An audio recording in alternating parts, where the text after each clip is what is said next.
Hi, Keith Ford and Steve Ostrom, and we're here again at Rock Island Auctions checking out some more cool guns. And I know what this is, Steve. That's an FP-45, in case you didn't know. Yeah. For flare projector or flare pistol. It's actually, that was the name given to it to keep it a secret at the time.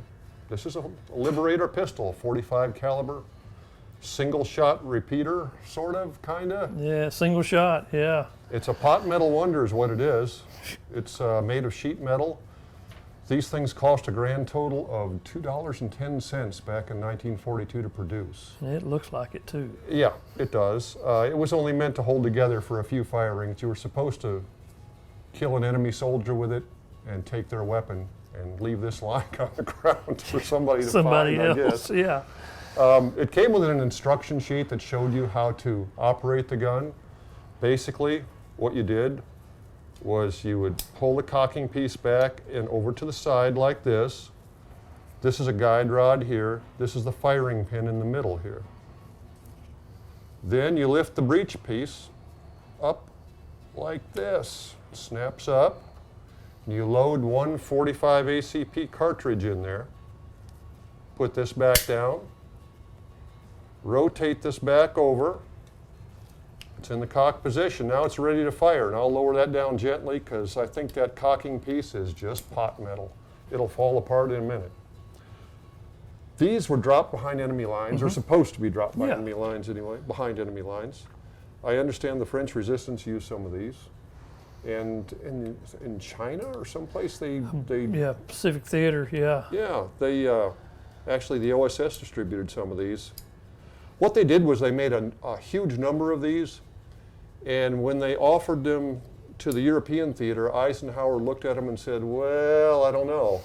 I wasn't too sure about that. He took like 25,000 out of the million they made. That's all he wanted. And I don't know what became of those guns.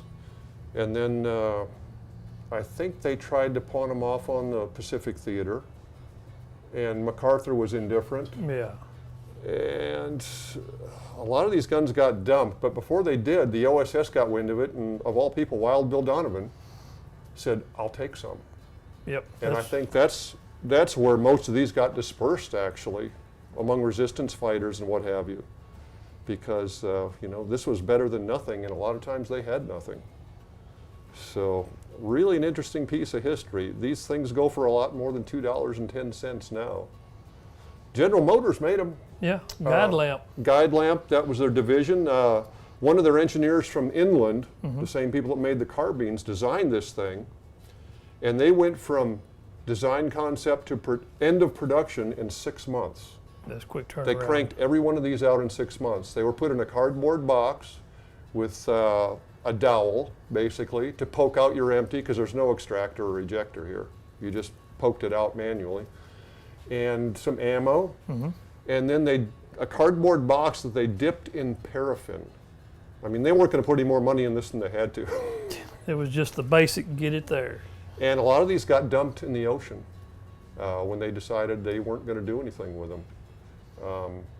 Paraffin box and all, a lot of them just went out on a barge and got dumped. So these, not really rare, but not common either, and the prices are going up accordingly. So something you don't see every day. People that have fired these extensively, and by that I mean like all of 50 rounds, the guns start to come apart, sometimes long before 50 rounds. So if you ever get your hands on one of these, you know, shoot it at your own risk. Yep. It was made for risky times, and we don't live in times that are that risky anymore. Not yet. So that is the FP-45 Liberator, also known as the Woolworth gun, because it was so cheap.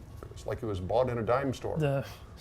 It looks like a toy at a dime store, really. Yeah. And if you're wondering why I didn't take the magazine out, there's no magazine. This is a cover. The handle is hollow, and you just dump your extra 45 rounds in there. They thought of everything. Yep. Basic, get it in and out, and to the people who need it. That's an ugly gun, but it was meant for an ugly task too.